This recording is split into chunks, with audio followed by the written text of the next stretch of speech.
Bonjour, honorable Samuel. Bonjour, monsieur. Et cette fois-ci, nous sommes passés chez vous pour voir réellement qu'est-ce qui se passe et comment vous êtes organisé concernant les élections législatives.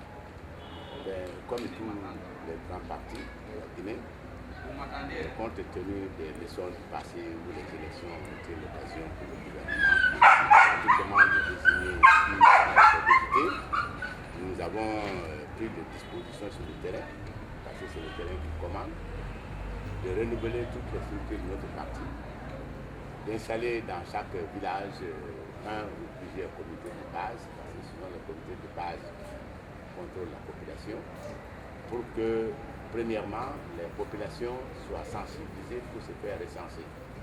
Parce que le recensement qui doit avoir lieu est un recensement électoral qui est financé par l'Union européenne avec l'assistance du PNUD. Et chaque citoyen recensé recevra immédiatement sa carte d'électeur avec sa photo scannée. Pourquoi? Cela évitera que les chefs de quartier qui avaient l'habitude de distribuer les cartes d'électeurs ne retiennent les cartes d'électeurs pour les gens supposés ne pas être favorables au gouvernement. Donc, cela étant évité, il incombe aux partis politiques de prendre les dispositions pour que tous les citoyens en âge de voter se fassent recenser. C'est le travail auquel nous sommes actuellement attelés dans les 4 régions naturelles pour que nous ayons un minimum de 9000 comités de base. Parce qu'il y aura environ 9000 bureaux de vote. Donc, il faut que le nombre de comités de base coïncide avec le nombre de bureaux de vote pour que nous soyons certains que nos gens viendraient voter et que les votes qu'ils vont émettre sera compté pour tel. Et pour cela, ça demande le déploiement de beaucoup de moyens matériels, moyens de locomotion, moyens en hommes, et moyens financiers, pour que le pays puisse être couvert par une toile d'araignée qui permette aux partis d'évaluer sa force. Parce que quand les comités de base sont installés dans tous les villages, dans tous les districts, que les sous-sections sont installées dans toutes les sous-préfectures, que les grandes préfectures sont découpées en sections, 1, 2, 3, 4 sections, alors le parti peut, à partir de ce moment-là, évaluer à peu près à combien d'électeurs il s'attend d'enregistrer à son compte. Donc, ces tableaux de bord permettent de savoir si, au moment de publier le résultat provisoire, le parti accepte ou non. Parce que si vous avez évalué que vous avez le contrôle de la population à 20%, à 30%, à 40%, lorsque l'on vous donne 10% au résultat, c'est que quelque part, quelque chose n'a pas joué. Et donc, les moyens que nous mettons en œuvre actuellement, et c'est l'une des raisons pour lesquelles je me déplace ce soir en région forestière. Après, j'irai au Fouta. Après le Fouta, j'irai en Haute-Guinée. Puis je viens ici. Nos équipes de jeunes, c'est-à-dire les jeunes de notre mouvement, sont chargés de recenser systématiquement, d'évaluer systématiquement la population électorale de Conakry et de nous organiser de telle manière à voir quel est parmi ces chiffres d'environ 2 300 000 habitants de Conakry, combien de pourcents à peu près sont susceptibles de voter pour notre parti.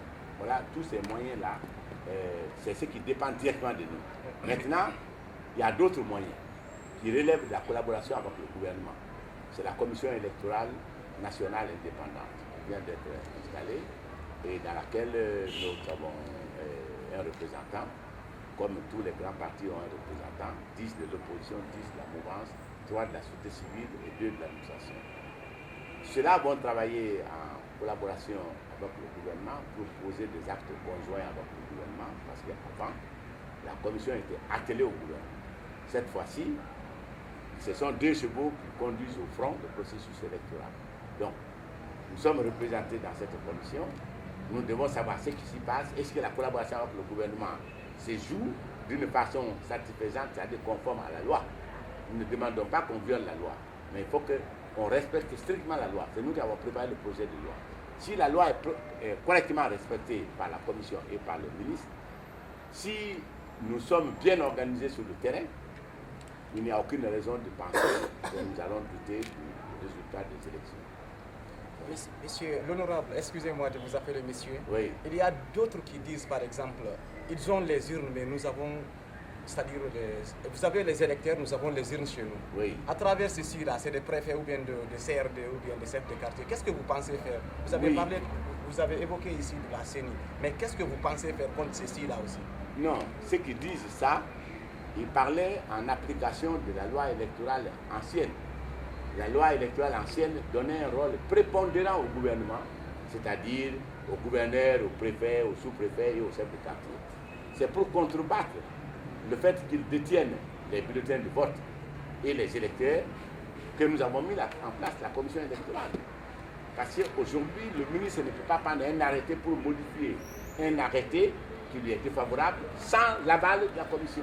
Aucun acte ne sera posé par le ministre sans que la commission ait son mot à dire. Donc ici, les gens qui avaient l'habitude d'utiliser cet adage-là, ils le diront à tout, mais ça ne pourra plus jouer à plein temps comme avant. Avant, c'est vrai, nous avions les slogans, nous avions l'organisation politique, mais en définitive, ils contrôlaient les résultats parce qu'à la centralisation des votes, ils étaient là et les partis politiques n'étaient pas là. Donc on centralisait ce que le sous-préfet transmettait. Cette fois-ci, les résultats seront transmis du bureau de vote à la sous-préfecture et à la préfecture en relation étroite avec la commission accompagnée des représentants des partis politiques. Je ne dis pas que cela exclut la fraude, mais ça va réduire la marge de la fraude. Vous ne pouvez pas exclure en Afrique, dans l'état actuel de la formation des citoyens, dans l'état actuel de l'organisation du territoire, dans l'état de la pauvreté de la population, vous ne pouvez pas exclure à 100% la fraude. Parce que la fraude dépend de beaucoup de facteurs. Même un membre de la commission peut être corrompu pour jouer contre un parti. Si vous avez envoyé quelqu'un et que le gouvernement lui propose 100 millions, de fermer les yeux dans tel projet.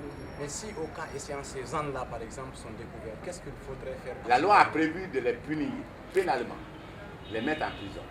Mais vous pensez qu'avec ces gens comme ça, comme la fraude serait un peu loin, c'est-à-dire c'est un peu haut, est-ce qu'on pourrait trouver ces gens pareils? Oui, parce que la commission n'est pas à Conakry seulement. La commission est démembrée dans la préfecture, dans la sous-préfecture.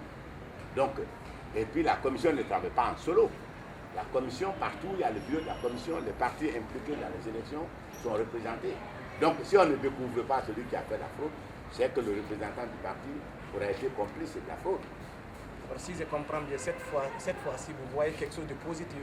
Oui, il y a quelque chose de positif, mais comme dans tout combat politique, même si on vous donne tous les moyens par la loi, si les hommes qui vous représentent pour l'application de la loi ne sont pas fiables, vous comprenez, la loi sera toujours contre vous.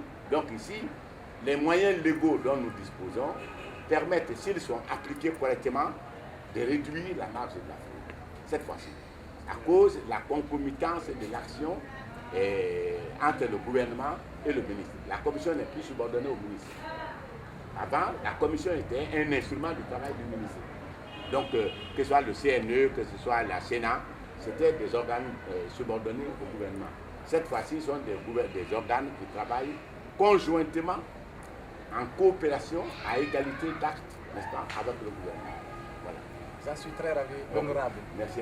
Est-ce que vous n'avez pas un message à lancer à nos chers lecteurs ou bien quelque chose, par exemple, à dire aux gens qui partiront voter? Oui, je demande aux Guinéens de se lever massivement, d'aller voter, de ne pas avoir peur, d'assumer. Quand on est libre, il faut l'assumer. La liberté ne se donne pas, elle se conquiert et se conserve. Si vous conquérez la loi, n'est-ce pas, une liberté, et que vous avez les jambes flagellantes, eh bien, un plus fort que vous va vous la prendre. Donc, il faut être fort, lutter pour conquérir, être fort pour conserver, être fort pour utiliser. À tout moment, il faut être levé pour se battre et conserver. Rien ne se donne. Le droit n'est le droit que s'il est revendiqué. Le droit, vous ne pouvez pas mettre sous la natte, n'est-ce pas, ou sous le tapis. Il faut que vous revendiquiez le droit. Si vous ne le revendiquez pas, on ne vous le donne pas. Comme ça, disons quelque chose. Vous avez assez de fans en France, par exemple. M. Haba, que j'ai connu personnellement, et d'autres aussi que je ne vais pas évoquer ici. Mais selon vous, qu'est-ce que vous leur lancez? Je leur dis que leurs efforts là-bas pour faire connaître le parti, pour asseoir le parti, pour approfondir l'assise du parti, ne sont pas des efforts vains, parce que ici, regardez l'avenir de notre parti, regardez à peu près l'âge moyen de ce que vous trouvez ici. L'avenir est avec le régime, n'est-ce pas? Alors si je comprends cette